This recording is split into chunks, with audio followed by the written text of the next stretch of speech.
Video को शुरू करने से पहले एक ज़रूरी सूचना। सबसे पहले आपको इस एमसीक्यू को टेस्ट के जैसा अटेम्प्ट करना है। वीडियो को पॉज करके अपना ऑप्शन सेलेक्ट करना है, उसके बाद आंसर देखना है एंड और अपने मार्क्स को काउंट करते जाना है एंड लास्ट में आपको कमेंट करना है। एंड उसके बाद डिस्क्रिप्शन में जो फर्स्ट लिंक दिया हुआ है, इस पेज का लिंक दिया हुआ है जिस पे आप मेरे वेबसाइट पे डायरेक्टली जाकर इस तरह से आप देख सकते हो। तो चलिए इस टेस्ट को स्टार्ट करते हैं।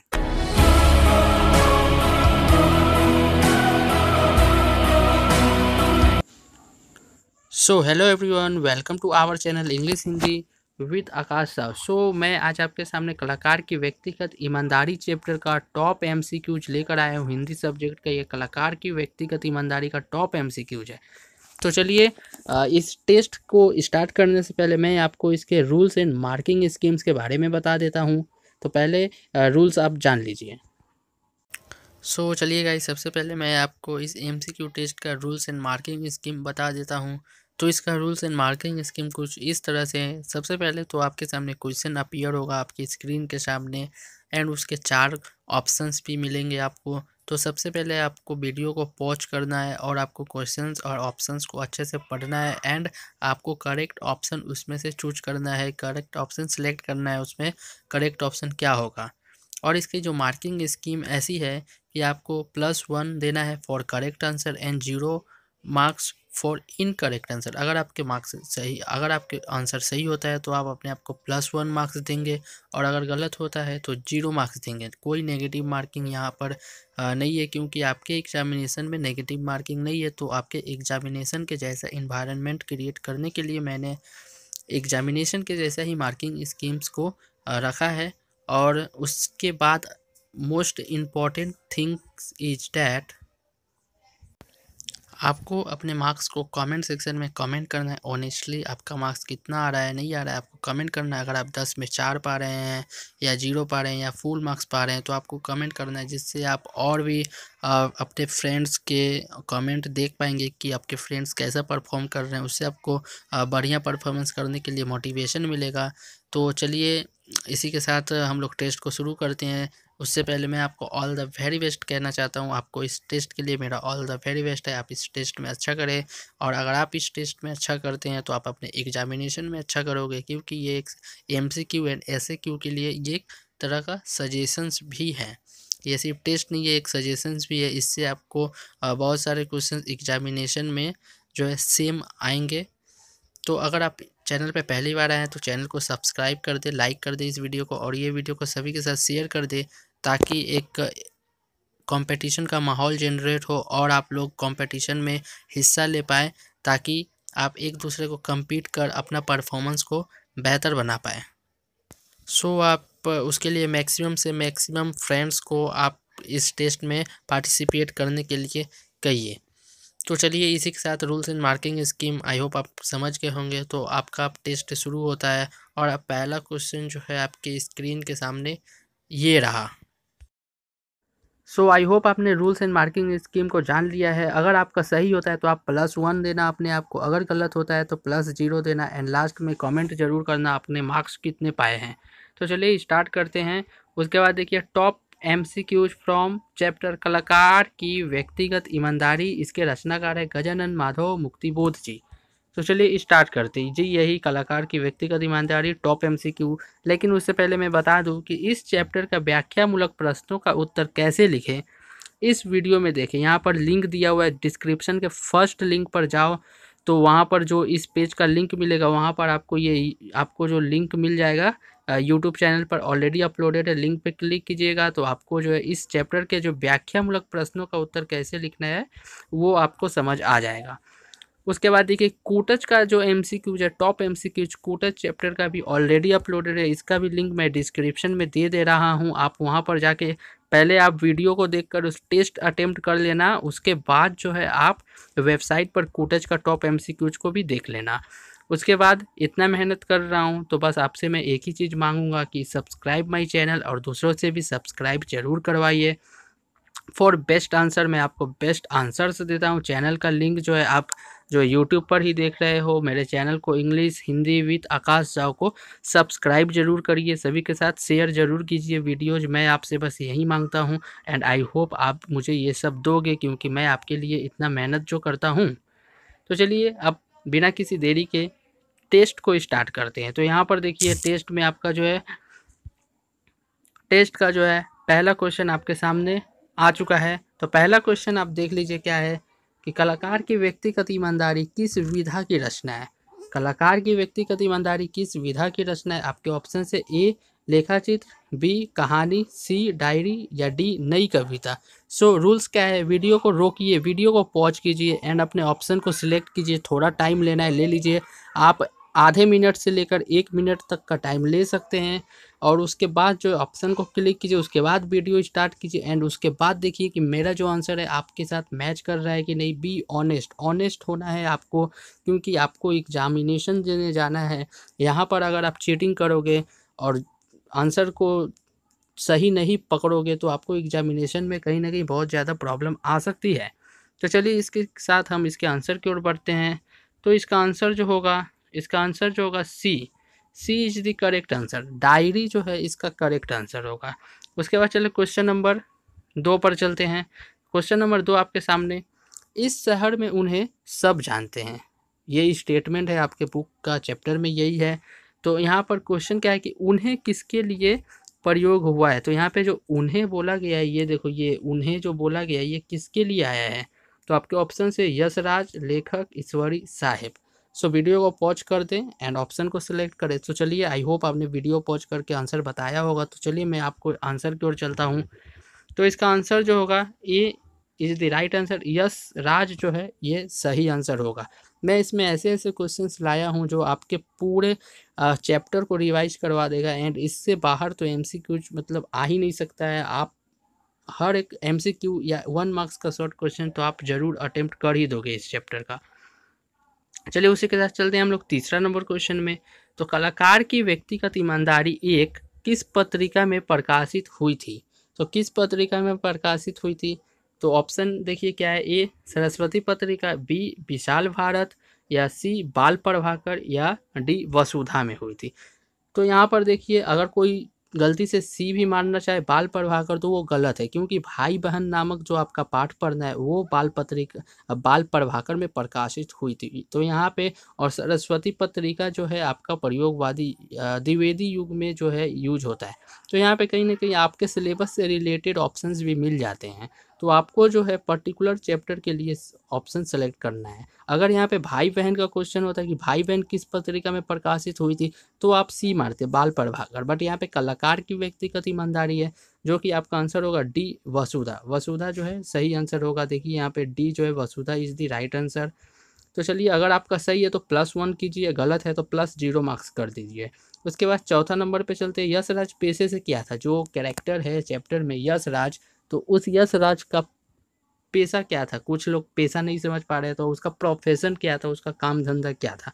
तो आपके ऑप्शंस है ए लेखक, ए डॉक्टर, बी लेखक, सी शिक्षक या और डी वकील। तो क्या था, चलिए आप वीडियो को पॉज कीजिए। मैं बार बार ये बात नहीं बता रहा हूँ, वीडियो लंबी हो जाती है। आप वीडियो को पॉज कीजिए। चलिए मैं इसका सही आंसर की ओर चलता हूँ। तो इसका सही आंसर जो होगा वो होगा वकील।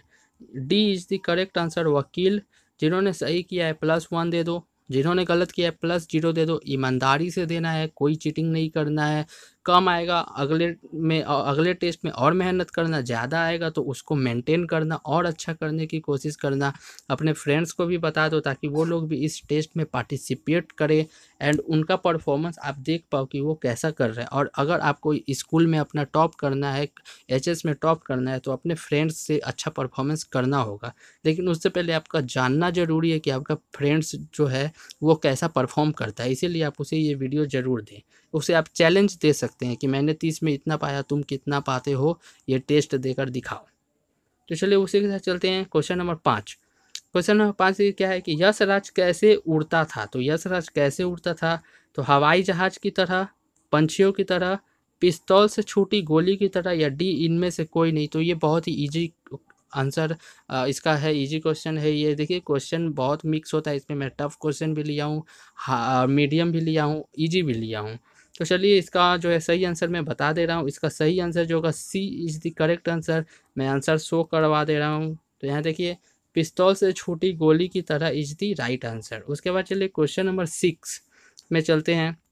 तो क्वेश्चन नंबर 6 में देखो, इस तरह के फॉर्मेट में मैं क्वेश्चन लेकर आया हूँ जहाँ पे किताब की लाइन दी गई है, बट वहाँ पे एक जो वर्ड आएगा उसको मैंने हटा दिया है और वहाँ पर उसको रिक्त स्थानों को आपको भरना है। तो इस तरह का फॉर्मेट का भी आपका एमसीक्यू एग्जामिनेशन में आ सकता है। डायरेक्ट क्वेश्चन नहीं आता है, आपका लाइन भी आता है, तो आपको बुक की लाइनें भी याद होनी चाहिए कि यहाँ पर क्या होगा। ऐसा क्वेश्चन मैंने नीचे भी लिया है। तो चलिए इसको आप अटेम्प्ट कीजिए कि मध्ययुगीन भारतीय काव्य में प्रधान प्रवृत्ति के वर्णन की ओर अधिक रही है। अगर इसको क्वेश्चन में कन्वर्ट करें तो मध्ययुगीन काव्य में प्रधान प्रवृत्ति क्या थी, तो आप इसको प्रधान प्रवृत्ति किसे दी गई थी, तो यही आपको बताना है। तो यहाँ पे देखिए ऑप्शन से ए आत्मपक्ष, बी भाव पक्ष, सी वस्तु पक्ष या डी ज्ञान पक्ष।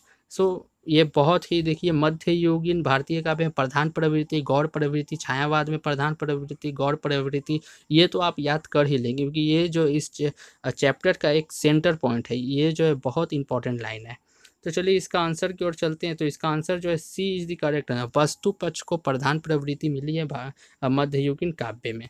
उसके बाद आगे बढ़ने से पहले मैं यही बोलना चाहूँगा कि subscribe my YouTube channel for best answer. Channel का लिंक आप चैनल यूट्यूब पर देख रहे हो, अगर आप पेज पर देख रहे हो वेबसाइट पर, तो यहाँ से क्लिक कर आप मेरे चैनल को सब्सक्राइब कर सकते हो। नहीं, करना ही है, कंपलसरी है, क्योंकि चैनल पर आ रहे हो तो अच्छे से आंसर्स मिलेंगे आपको। बेल आइकन भी प्रेस करना है ताकि आपको वीडियो अपलोड करूँ नोटिफिकेशन मिल जाए। व्हाट्सएप ग्रुप को भी ज्वाइन कर लेना। उसके बाद चलिए क्वेश्चन नंबर 7वां में चलते हैं। यद्यपि मैं शांत था।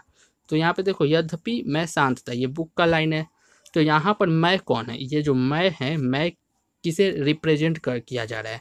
तो ऑप्शन से ए यशराज, बी लेखक, सी ठाकुर या डी ईश्वरी। तो यहाँ पे चलिए मैं जल्दी जल्दी बढ़ रहा हूँ, एक ही बात मैं नहीं बता पा रहा, नहीं बोलूँगा। यहाँ पर वीडियो को पॉज करना है, आंसर क्लिक कीजिए, वीडियो को ओपन कीजिए एंड आंसर देखिए क्या है इसका। तो बी लेखक, यहाँ पे मैं से लेखक को ही रिप्रेजेंट किया, वो खुद को ही मैं बोलते हैं। और यहाँ पे अगर सही है तो +1, अगर सही है तो +1 एंड गलत है तो +0 कर देना है। उसके बाद देखिए 8वां नंबर क्वेश्चन, यशराज के चेहरे पर हमेशा शनिचरी छाई रहती थी। तो यहाँ पे ऑप्शन देखिए, क्यों छाई रहती थी? दुखी होने के कारण, अनपढ़ होने के कारण, पढ़ा लिखा बेरोजगार होने के कारण, बीमार रहने के कारण। तो आपके ऑप्शंस देखिए क्या, आप वीडियो को पॉज कर दें, मैं जल्दी जल्दी बढ़ रहा हूँ, वीडियो बहुत बड़ा हो जा रहा है। तो यहाँ पे देखिए सी इज द करेक्ट आंसर। पढ़ा लिखा बेरोजगार होता है वो थे, इसीलिए उनकी शनिचरी छाई रहती है। यहाँ पे आपका क्वेश्चन बन सकता है कि किसके चेहरे पर शनिचरी छाई रहती है। तो यशराज, लेखक, ठाकुर, ईश्वरी, ऐसे ऑप्शंस आ सकते हैं। तो आपको वहाँ पर यशराज जो है टिक आउट करना है।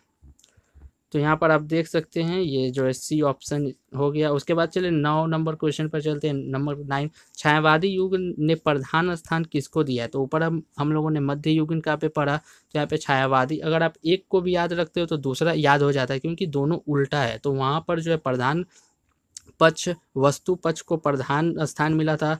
तो छायावादी में प्रधान स्थान किसे मिला होगा? तो ऑप्शन ए है आत्म पक्ष, वस्तु पक्ष, भाव पक्ष, इनमें से कोई नहीं। कुछ लोग सोचते ये हिंदी साहित्य का इतिहास का है, तो ये हिंदी साहित्य का इतिहास का क्वेश्चन नहीं है, ये आपके कलाकार की व्यक्तिगत ईमानदारी नामक चैप्टर का ही है। आप बुक को पढ़िए, ये मिलेगा। तो इसका आंसर देखिए क्या होगा, इसका आंसर जो होगा आत्मपक्ष। क्वेश्चन क्या था? आत्मपक्ष को प्रधान स्थान दिया, और मध्य युग ने प्रधान स्थान किसे दिया था? वस्तु पक्ष को, और ये दिया है आत्म पक्ष को। और यहीं पर आप देख लो, मध्य युगीन काव्य को जो है गौड़ स्थान किसको दिया गया था? आत्म पक्ष को। और यहाँ पे गौड़ स्थान जो है वस्तु पक्ष को दिया गया है छायावादी युग में। तो एक दूसरे के बिल्कुल उल्टा है। तो उसके बाद देखिए आत्म पक्ष इज द करेक्ट आंसर। सही है तो +1, गलत है तो +0, ईमानदारी के साथ। उसके बाद क्वेश्चन नंबर 10 देखिए, भारतीय संस्कृति का संदेश क्या है? तो भारतीय संस्कृति का संदेश क्या? आपके ऑप्शन है, अपने आप को नष्ट कर दो, बी धन को नष्ट कर दो, या सी मैं को नष्ट कर दो, प्रेम को नष्ट कर दो। तो वीडियो को पॉज कीजिए एंड इसका सही आंसर चलिए जानते हैं क्या है। इसका सही आंसर है सी इज द करेक्ट आंसर। मैं को नष्ट कर दो। मैं मीन्स क्या होता है? अहंकार, घमंड। शरीर को नष्ट नहीं करना है, मैं को नष्ट करना मतलब होता है अहंकार को, घमंड को नष्ट करना होता है। कबीरदास में पढ़ा होगा आपने कि जब मैं था तब हरि नहीं, मीन्स जब घमंड होता है तो भगवान नहीं होते हैं।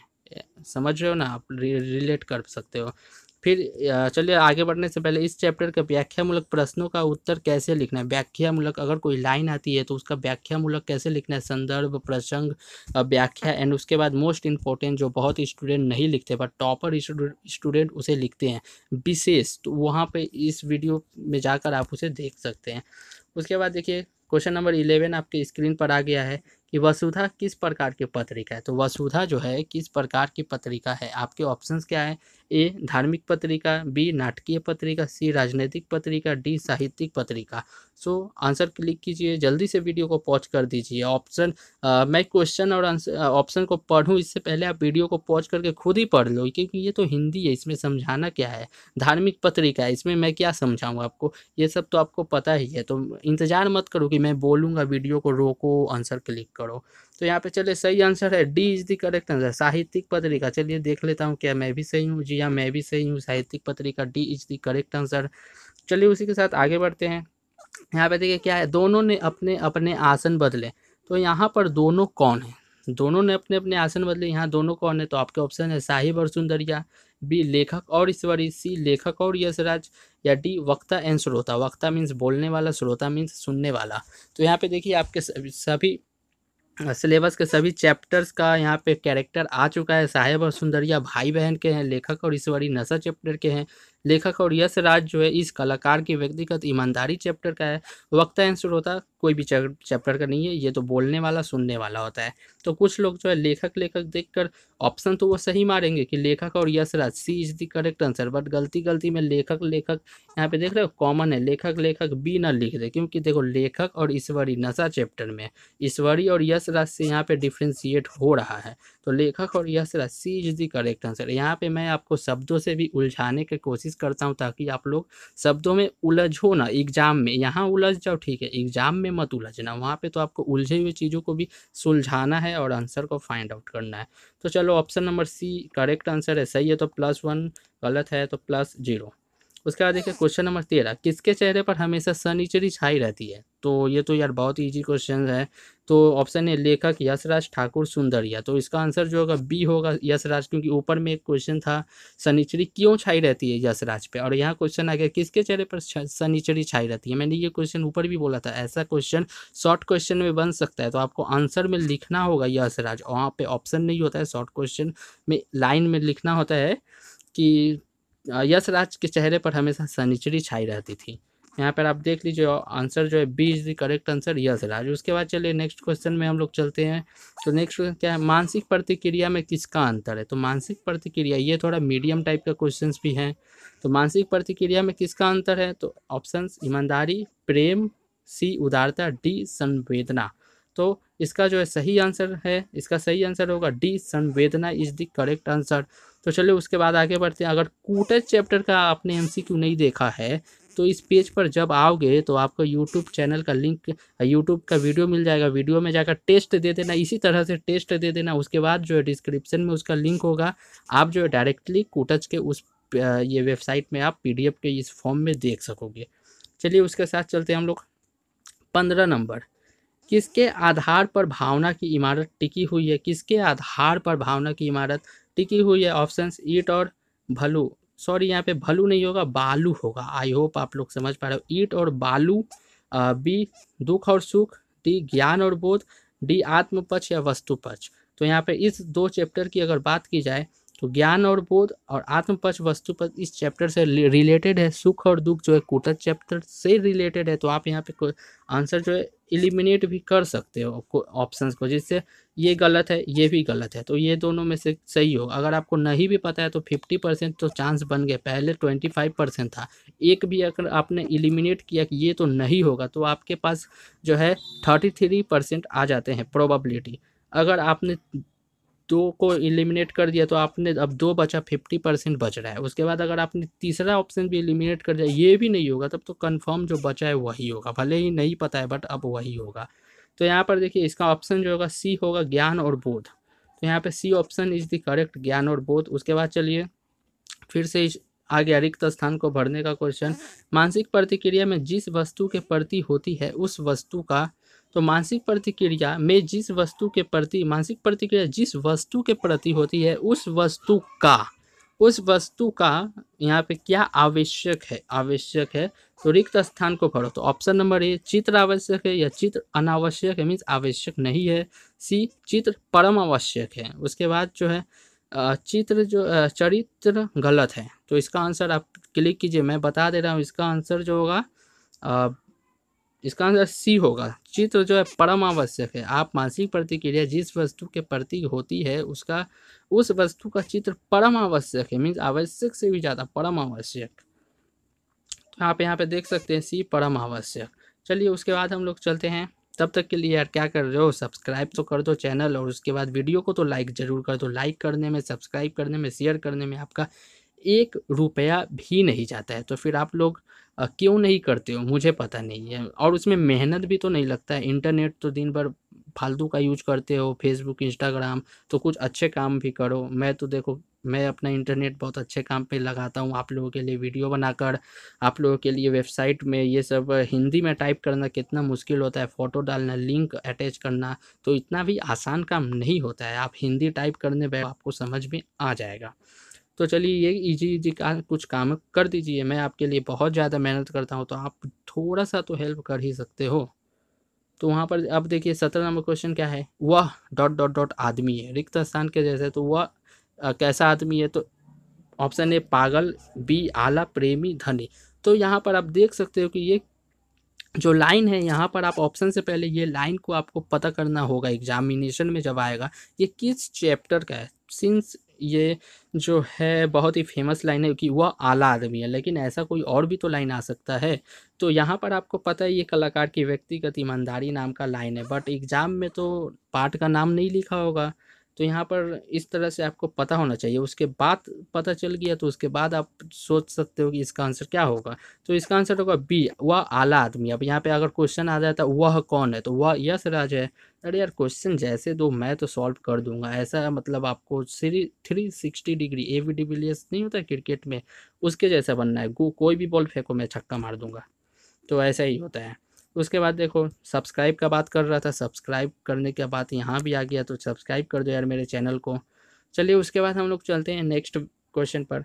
तो मानसिक प्रतिक्रिया किस से मिलकर बनी होती है, तो इससे रिलेटेड ऊपर में एक क्वेश्चन था, बट यहाँ पर भी एक क्वेश्चन आ रहा है, ये अलग है। तो मानसिक प्रतिक्रिया किस से मिलकर बनी होती है, तो आपके ऑप्शन है संवेदना, बी दृष्टि, सी संवेदना और दृष्टि, या इनमें से कोई नहीं। तो ये ऑप्शन बहुत ही सिमिलर है, देख लो, इससे इससे या इन दोनों से मिलकर, या दोनों में से किसी से नहीं। तो वीडियो को पॉज करके आप आंसर को सेलेक्ट करो। चलो मैं इसका आंसर बता देता हूँ। इसका आंसर जो होगा सी इज़ द करेक्ट आंसर, संवेदना और दृष्टि इज़ द करेक्ट आंसर। उसके बाद चलो मैं चलता हूँ नेक्स्ट क्वेश्चन पर। आप आंसर देख सकते हो, संवेदना और दृष्टि यहाँ पे सही आंसर शो हो रहे हैं। उसके बाद देखिए नेक्स्ट क्वेश्चन क्या है, 29 number question, sorry 19 number question, नई कविता क्या है। तो नई कविता क्या है, यहाँ पे आपके ऑप्शन है, नई कविता जो है कविता है या ढर्रा है, शिल्प विधान है, संवेदना है। तो आप इसमें आंसर क्लिक कीजिए, वीडियो को पहले पॉज कीजिए। अगर सही होता है तो +1 देना, गलत होता है तो +0 मार्क्स दे दीजिएगा। चलिए इसका आंसर चलते हैं। इसका आंसर जो होगा बी होगा, बी ढर्रा is the correct answer. Answer देखिए, यस बी ढर्रा इज द करेक्ट आंसर। आप पढ़ोगे नई कविता में एक लिख पड़ गई है, वह भी एक ढर्रा है, तो नई कविता एक ढर्रा है। उसके बाद चलिए क्वेश्चन नंबर 20, नई कविता में क्या है। पहला क्वेश्चन एंड ये क्वेश्चन चेंज है। पहला क्वेश्चन, इससे पहले क्वेश्चन क्या था कि नई कविता क्या है, और अब पूछा गया कि नई कविता में क्या है। जैसे क्वेश्चन हो गया कि आप क्या हो एंड आपके अंदर क्या खूबियां हैं, तो ये दो अलग अलग क्वेश्चन है। तो इसी तरह से ये दो अलग अलग क्वेश्चन है। तो इसमें फ्रॉड की कमी है, बी संवेदना से भरी है, इसमें भी फ्रॉड है, डी नई नई नई कविताएं हैं। तो आप इसका आंसर थोड़ा अच्छे से सिलेक्ट कीजिए, क्योंकि इसमें कन्फ्यूजन होता है। तो इसमें जो है सही आंसर होगा, इसमें भी फ्रॉड है। अब देखो कुछ लोग बोलेंगे इसमें फ्रॉड की कमी है, तो लेखक क्या बोलते हैं, देखो लेखक बोलते हैं कि नई कविता जो है तो उसमें क्या बोलते हैं लेखक कि इसमें क्या फ्रॉड की कमी नहीं है।